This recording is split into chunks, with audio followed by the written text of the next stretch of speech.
Қайырлы күн, құрметті көрермендер, бұл сөзіңіз аузыңызда бағдарламасы және оның жүргізушісімен Айман Болатқызы. Бүгін біздің студиямызға келіп отырған қонақпен таныстырып өтейін.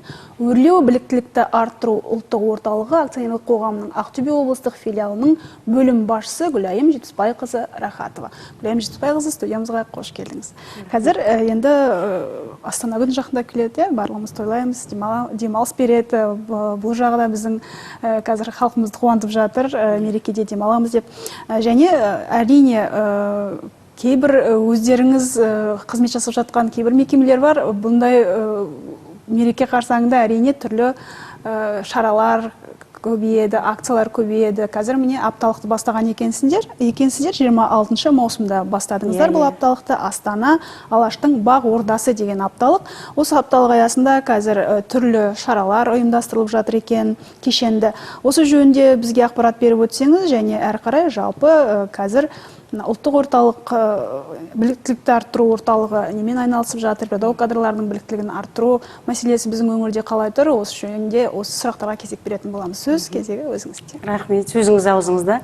Маусым айының 26 күні Өрлеу біліктілікті арттыру ұлттық орталығы акционерлік қоғамының филиалы Ақтөбе облысы педагогикалық қызметкерлердің біліктілігін арттыру институтында елорда күніне орай Астана Алаштың бақ ордасы тақырыбында апталық басталып кетті. Енді бұл апталықтың ерекшелігі сол өзімізде институт базасында білімін жетілдіріп жатырған 200-ден астам педагогтар осы апталықтың жұмысына тартылды.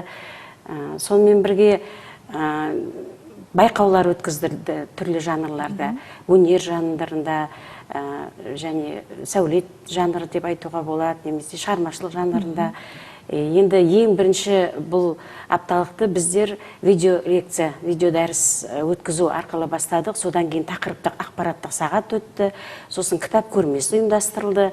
Одан кейін мұғалімдердің қызығушылығын арттырған үздік сурет байқауы өткізілді.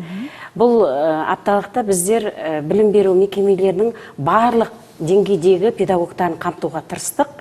Мысалы, үздік сурет байқауына мектепке дейінгі білім беру ұйымдарының тәрбиешілері атсалысты, өте жақсы.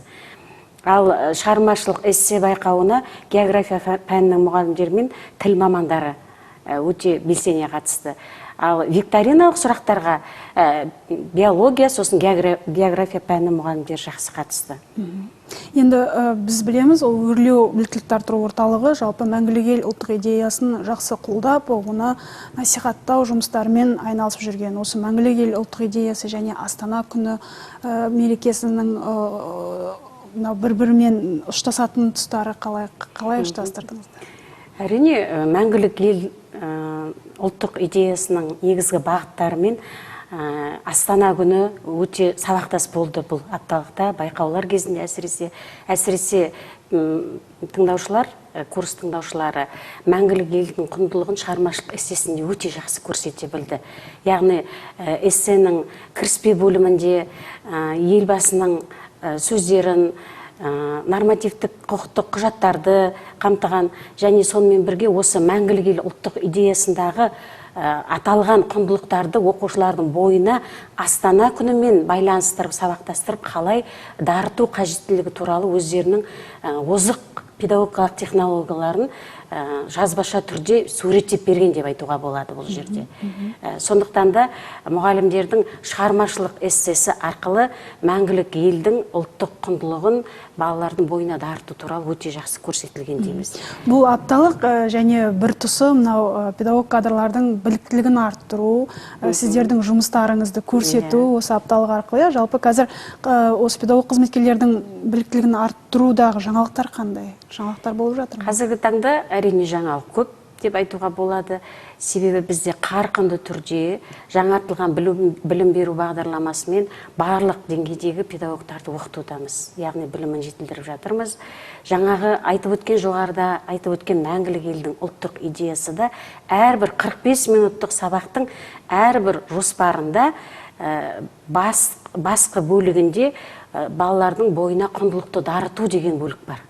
Сол құндылықтарды мысалға патриоттық сезім, ұлтжандылық, құрмет, ынтымақ, осы құндылықтарды сабақтың қай бөлігінде, қай тапсырма арқылы балаларға дарытамыз, соны көрсету. Енді жаңартылған білім берудің тағы да бір ерекшелігі, мысалға бастауыш класстарда бір күнде 4 пән өтетін болса, сол 4 пәннің барлығына да бір ортақ тақырып аясында өтеді. Мысалға, менің мектебім ортақ тақырып.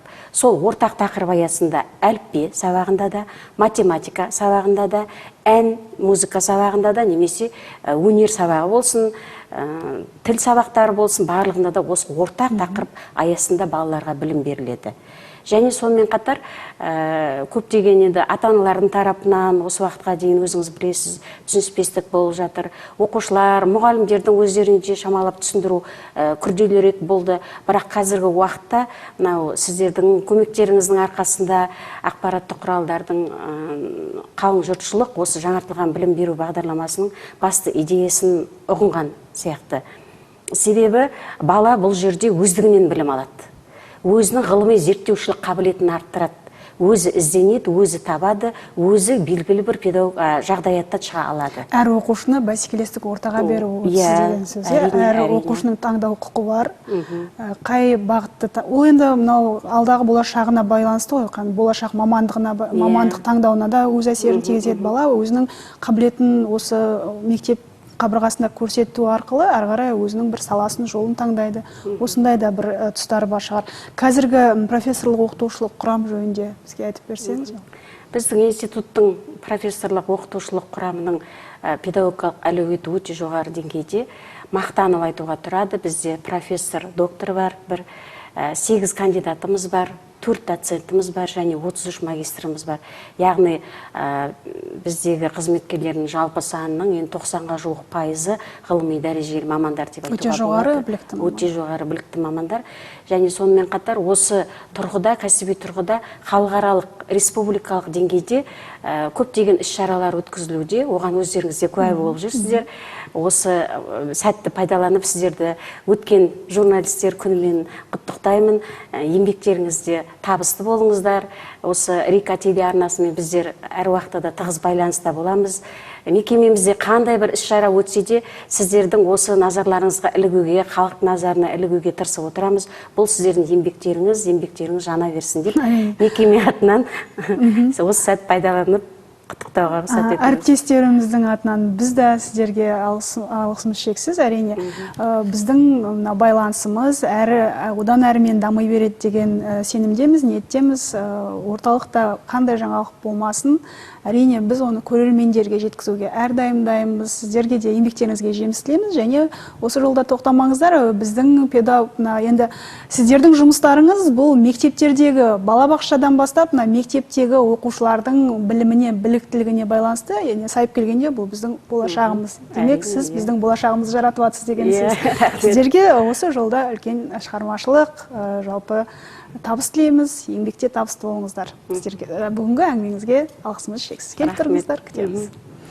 Құрметті көрермен, бізге берілген уақыт өз мәресіне жетті. Біздің студиямызға келіп сұрақтарымызға жауап берген өрлеу біліктілікті арттыру ұлттық орталығы акционерлік қоғамының Ақтөбе облыстық филиалының бөлім басшысы Гүлайым Жетпісбайқызы Рахатова. Бүгінге осы амандықта жүздескенше.